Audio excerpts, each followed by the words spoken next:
Good morning students. आज हम RAC refrigeration and air conditioning का एक बड़ा इंपॉर्टेंट चैप्टर पढ़ने वाले हैं, रेफ्रिजरेंट्स। रेफ्रिजरेंट्स किस लिए जरूरी है, उससे पहले हमें पता चलना चाहिए कि रेफ्रिजरेशन प्रिंसिपल क्या है।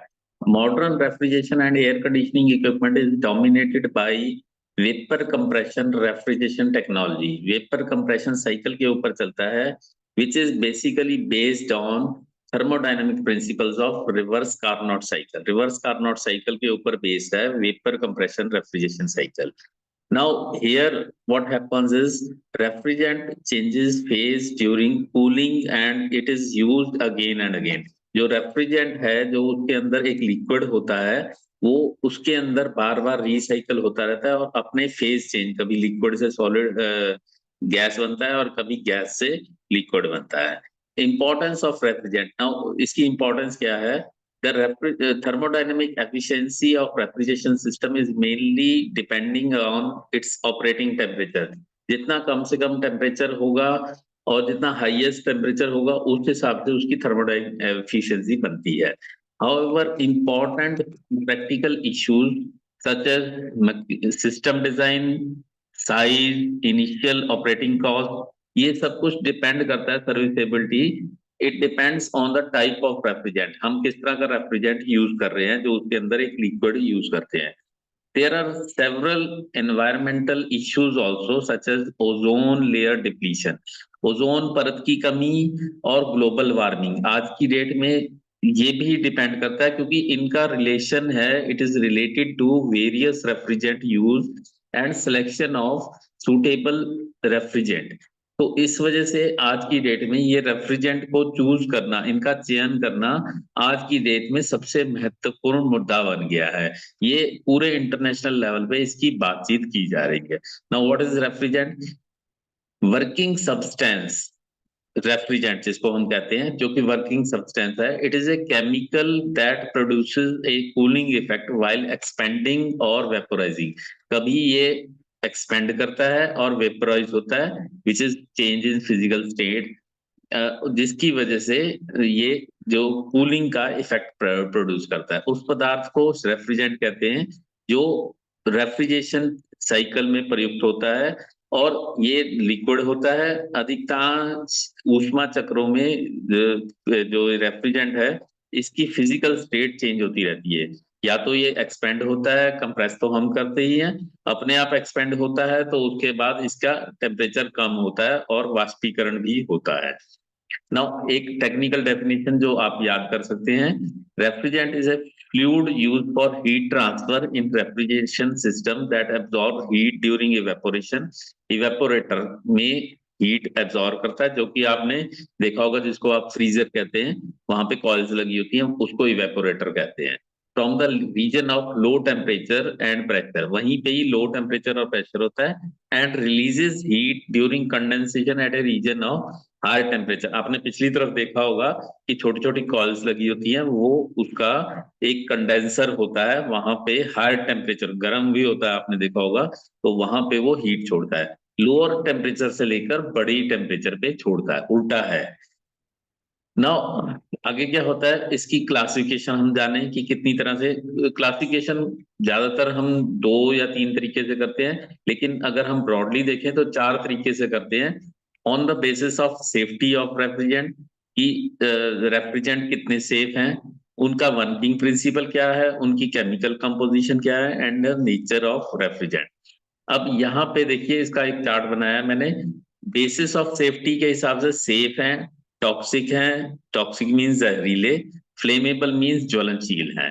On the basis of working principle, primary और सेकेंडरी होती है। केमिकल कंपोजिशन के हिसाब से हेलोकार्बन, एजियोट्रोप्स, हाइड्रोकार्बन और इनऑर्गेनिक। ज्यादातर इसमें हेलोकार्बन, हाइड्रोकार्बन और इनऑर्गेनिक सभी अलग अलग जगह पे यूज होते हैं। नेचर के हिसाब से नेचुरल है या आर्टिफिशियल जो बनाए जाते हैं। तो नेचुरल जो हमारे पास अवेलेबल है, आर्टिफिशियल जो है ज्यादातर हेलोकार्बन वगैरह बनाए जाते हैं मीथेन ब्यूटेन वगैरह से। तो एक मेन क्लासिफिकेशन जो सबसे पहले हम देखते हैं, प्राइमरी और secondary. Primary and secondary refrigerant, primary क्या है, are those working fluids which cool the substance और space directly by absorbing latent heat. वहां से अपनी लेटेंट हीट लेते हैं। लेटेंट हीट कौन सी? लेटेंट हीट होती है जो उसकी लिक्विड से वेपर बनने के लिए, दैट मींस फेज चेंज करने के लिए जो उसको हीट चाहिए होती है, वो उसकी हीट एब्जॉर्ब करता है। कहाँ से? वो इवेपोरेटर से हीट एब्जॉर्ब करता है। तो दीज आर नोन एज, ये डायरेक्टली लेते हैं। तो फ्रिज में अगर आप देखेंगे, रेफ्रिजरेटर में देखेंगे, तो वहां पे वो डायरेक्टली लेता है। They absorb heat in evaporator and release heat during condenser. For example, refrigerant used in vapour compression cycle और vapour absorption system.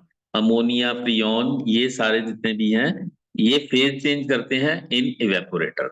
Now secondary refrigerant are those liquid which absorb heat energy from refrigerator space and transfer it to primary refrigerant। अब secondary क्या करते हैं, वहां से refrigerator space से लेते हैं और एक प्राइमरी रेफ्रिजरेटर को इवेपोरेटर में अलग जगह जाके, दैट मीन्स कि इवेपोरेटर कहीं और होता है और रेफ्रिजरेटेड स्पेस जहां पे आपने कोई फूड वगैरह रखा हुआ है, वो वाली स्पेस अलग होती है। तो वहां पे जाके इवेपोरेटर में वो प्राइमरी रेफ्रिजरेंट को अपनी हीट दे देते हैं। They are used for transporting thermal energy from one location to another location, and these are also known under the name brines and antifreezes। इनको brine भी कहा जाता है। Primary refrigerant are directly used, मैंने बता दिया कि अंडरगोइंग फेज चेंज। इनमें चार तरह के halocarbon, azeotrope, inorganic and hydrocarbon होते हैं। सेकेंडरी जो रेफ्रिजरेंट है, ये does not undergo phase change during this absorption of heat. तो ये सब जीरो टेम्परेचर पे काम करते हैं, इनको ब्राइन या एंटीफ्रीज भी करते हैं। लार्ज रेफ्रिजरेंट यूनिट, जहां पे बहुत ज्यादा, एक हमारा मान लीजिए कि कोल्ड स्टोरेज है, वहां पे रेफ्रिजरेशन यूनिट में यूज करते हैं। तो solution of water and ethyl glycol, propylene glycol वगैरह होते हैं। और इनमें नमक का घोल भी, ब्राइन ज्यादातर क्या है, brine is NaCl and CaCl2 in water and used at temperature below freezing point। Ethylene glycol, propylene glycol, ये यूज किए जाते हैं। आपको पता होगा कि आईसी इंजन की कूलिंग में एंटी फ्रीज मिक्सचर भी डाले जाते हैं, तो वो भी यही होते हैं। लेकिन इनकी प्रॉब्लम ये होती है कि कुछ टाइम के बाद ये करोजन करने लग जाते हैं, जंग खा जाते हैं। तो इसका ट्रीटमेंट भी थोड़े थोड़े दिनों बाद करना होता है। इसके एडवांटेज क्या है कि अलग अलग रूम्स का अगर हमने टेम्परेचर करना है, एक होटल है अलग अलग जगह पे, वहां पे उनका टेम्परेचर अगर एडजस्ट करना है, तो उसका भी इसमें कंट्रोल किया जा सकता है। इनको इजीली हैंडल किया जा सकता है। पानी है, नमक का घोल है, उनको हैंडल किया जा सकता है।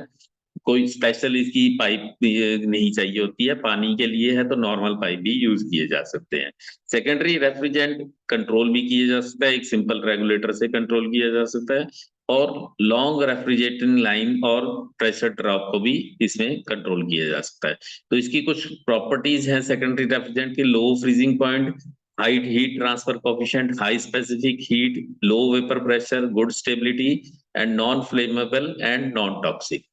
तो यही देखा जाए तो रेफ्रिजरेंट की नॉर्मल डिजायरेबल प्रॉपर्टीज भी है कि उसका फ्रीजिंग पॉइंट, दैट मींस वो जमने वाला पॉइंट जो है, वो बहुत कम होना चाहिए लिक्विड, और ज्यादातर वो वेपर में ही रहना चाहिए। हाई हीट ट्रांसफर कोफिशिएंट, उसका 1 डिग्री टेम्परेचर अगर बढ़ना है तो उसके लिए उसको बहुत ज्यादा हीट चाहिए होनी चाहिए। High heat transfer coefficient, high specific heat, low vapour pressure, that means entry पे उसका प्रेशर भी लो होना चाहिए। गुड स्टेबिलिटी, उसका केमिकल चेंजेस नहीं होने चाहिए। नॉन फ्लेमेबल, आग नहीं लगनी चाहिए, और जहरीले भी नहीं होने चाहिए। तो CFC, क्लोरोफ्लोरोकार्बन, फ्रियोन्स जिनको कहा जाता है, HCFC हाइड्रोक्लोरोफ्लोरोकार्बन, HFC हाइड्रोक्लोरोकार्बन, ये हेलो कार्बन रेफ्रिजरेंट बहुत ज्यादा आजकल यूज होते हैं। These are synthetically produced and methane और इथेन इस सीरीज से बनते हैं। ये हेलोजिन है क्लोरीन, ब्रोमीन और फ्लोरीन से, non toxic, non flammable, non explosive, non corrosive, non irritant. देखिए, ना तो जहरीले हैं, ना ये जलते हैं, ना एक्सप्लोड होते हैं, ना करोजन देते हैं। फिर इनका नुकसान क्या है? ऑर्डरलेस, खुशबू भी नहीं है, कलर भी नहीं है, फूड प्रोडक्ट्स के से भी रिएक्ट नहीं करते हैं, लुब्रिकेटिंग ऑयल से भी नहीं रिएक्ट करते हैं। थर्मोडायनेमिक प्रॉपर्टी भी बहुत अच्छी है, लेकिन एक डिसएडवांटेज ये है कि ओजोन लेयर डैमेज होती जा रही है इनकी वजह से। तो R11, R12, R113, अगर HCFC में देखें तो R22 है, HFC में R134 है, ये बहुत पॉपुलर है। तो सबसे पहले अगर हम देखें ammonia, ammonia NH3, this is use for commercial purpose. ये सबसे पहला हम स्टडी कर रहे हैं, R717 है जो आपके सिलेबस में भी है। ये ज्यादातर कोल्ड स्टोरेज में यूज किया जाता है। The boiling temperature is -33 degree centigrade. अगर इसकी प्रॉपर्टीज आ रही हैं तो ये आपको याद करना पड़ेगा। अमोनिया काफी इंपॉर्टेंट है, तो याद करिए क्योंकि ये कोल्ड स्टोरेज में यूज होता है। इसकी एक नेगेटिव है सिर्फ, बाकी सारी इसकी पॉजिटिव ही है कि ये बहुत सस्ती है। एटमॉस्फेयर प्रेशर पर इसका बॉइलिंग टेम्परेचर -33 डिग्री पे उबलनी शुरू हो जाती है, और melting point from solid is -78 degree centigrade. Low boiling point अगर है तो इसलिए रेफ्रिजरेशन बिलो 0 डिग्री, -33 डिग्री पे उबलती है, इसका मतलब इसका फेज चेंज -33 डिग्री से होना शुरू हो जाता है। तो बहुत अच्छा है कि -33 डिग्री पे फेज चेंज हो जाएगा तो गैस बन जाएगी। It's latent heat of vaporisation at -15 degree 1315 kilo पर कैलोरी केल्विन पर KG. It is colourless gas with sharp pungent, थोड़ी तीखी स्मेल है इसकी लेकिन कलरलेस है। हैज गुड थर्मोडायनेमिक प्रॉपर्टीज, बड़ी तेजी से हीट लेती है। It is neutral to all metal, ज्यादा ये वो नहीं करती। Highly soluble in oil, oil के साथ मिक्स भी हो जाती है। वोलाटाइल एंड नॉन टॉक्सिक, थोड़ी उड़ती भी है और नॉन टॉक्सिक भी है लेकिन इन हायर कंसंट्रेशन। तो हायर कंसंट्रेशन में है तो नॉन टॉक्सिक है, लेकिन वैसे थोड़ी सी जहरीली होती है। हेलोकार्बन में क्या है, ये मीथेन और इथेन से बने होते हैं। डोमेस्टिक कमर्शियल, एक ही मैंने बताया कि इसमें मुश्किल है कि ओजोन अनफ्रेंडली है, बाकी इसकी सारी क्वालिटीज बहुत अच्छी है। तो हेलोकार्बन में R11 R12 जो है, इसके फार्मूले आप याद करेंगे। एक एक जो हमारे सिलेबस में है वो हम पढ़ेंगे कि R22 और R134A ये हम पढ़ेंगे।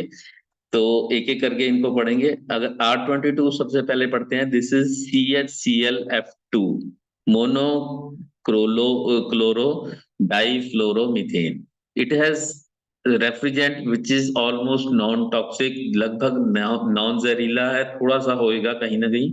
ऑडरलेस, कोई इसकी खुशबू नहीं है। Non flammable, no explosion hazard, good chemical stability, does not react with water and no corrosive effect, पानी के साथ मिक्स नहीं का होता और ये क्रोजन भी नहीं करता। It has superior performance in all areas such as chemical physical properties, गैर विषैला, गैर ज्वलनशील, गंधहीन है, लेकिन उच्च सांद्रता में ईथर की हल्की गंध का उत्सर्जन करते हैं। हल्की सी ईथर की स्मेल आती है अगर हाई कॉन्सेंट्रेशन में है, और यह महक थोड़ी मीठी लग सकती है, ताजी कटी हुई घास की छलक देती है। अब R22 की कुछ प्रॉपर्टीज है। बॉइलिंग पॉइंट -40.7 डिग्री सेंटीग्रेड, तो बहुत अच्छा टेम्परेचर है कि इतना बॉइलिंग पॉइंट लो है, तो दैट मीन्स 0 डिग्री से भी नीचे की बर्फ जमा सकता है ये। डोमेस्टिक और कमर्शियल दोनों में यूज होता है। इवेपोरेटर टेम्परेचर इसका -87 डिग्री है, और इसका एटमॉस्फेरिक प्रेशर और डिस्चार्ज टेम्परेचर R12 से बहुत अच्छा है। तो पावर रिक्वायरमेंट लगभग सेम है। इवेपोरेटर टेम्परेचर -28 से लेकर -40 डिग्री, क्योंकि बॉइलिंग पॉइंट इसका -40 डिग्री है, तो इसका इवेपोरेटर टेम्परेचर -28 से लेकर शुरू हो जाता है और -40 डिग्री तक चला जाता है।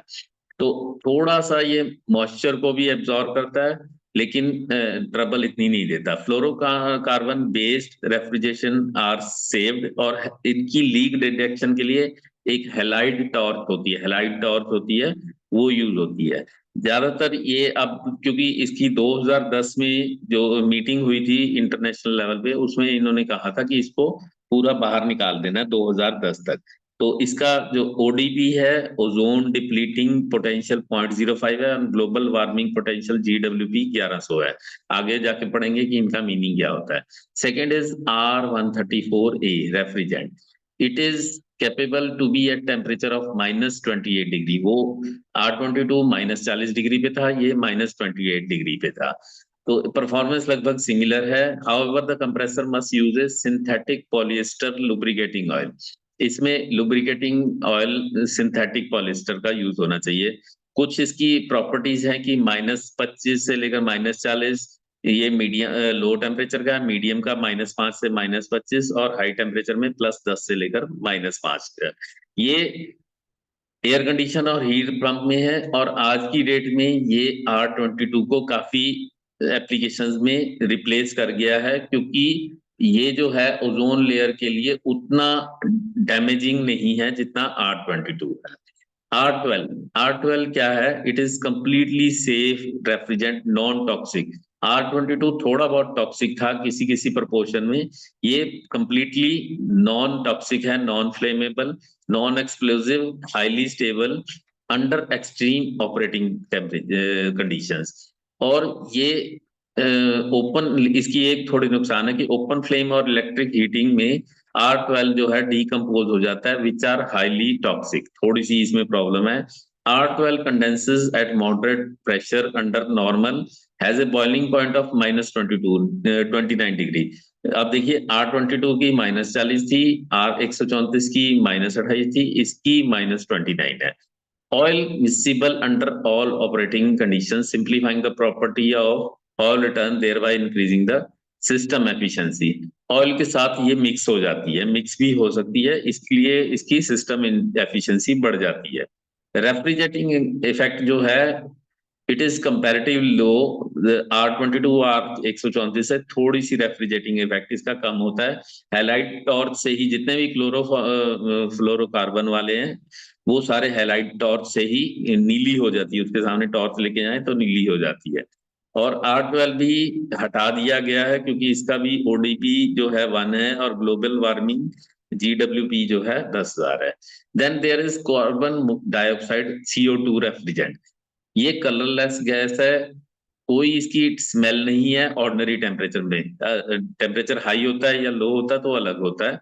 High condensing pressure of 72 bar at 30 degree centigrade to liquefy. लेकिन इसके लिए पाइप बहुत महंगी चाहिए होती है, and it is hazardous to human life with a concentration above 5%। अगर 5% से ज्यादा कंसंट्रेशन हो जाती है तो ये जहरीली हो जाती है। ह्यूमन, आपको पता है कि कार्बन डाइऑक्साइड से मर भी जाते हैं। It is thermally stable and does not decompose until temperature is well over 1000 degree centigrade.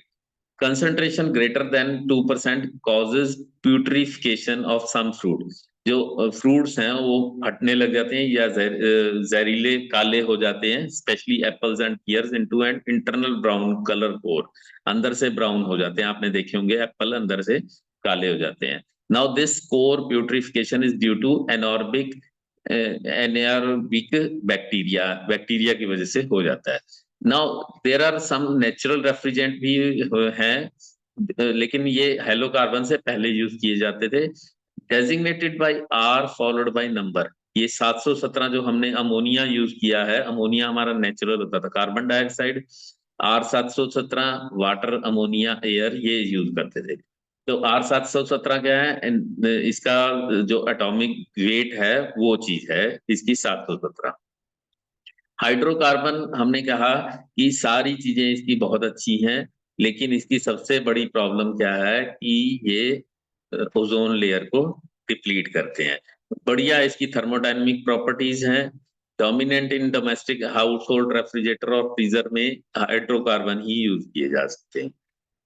Now कुछ सिलेक्शन क्राइटेरिया हम देखें कि कौन से होती हैं, इनकी प्रॉपर्टीज क्या होती हैं, वही इसके प्रॉपर्टीज हैं जो हम इसके सिलेक्शन क्राइटेरिया देखते हैं।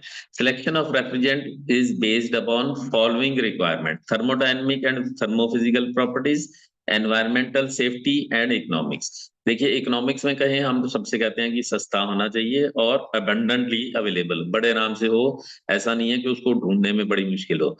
थर्मोडायनेमिक एंड थर्मोफिजिकल हम पढ़ेंगे, एनवायरमेंट एंड सेफ्टी प्रॉपर्टीज। तो थर्मोडायनेमिक में पढ़ते हैं सक्शन प्रेशर।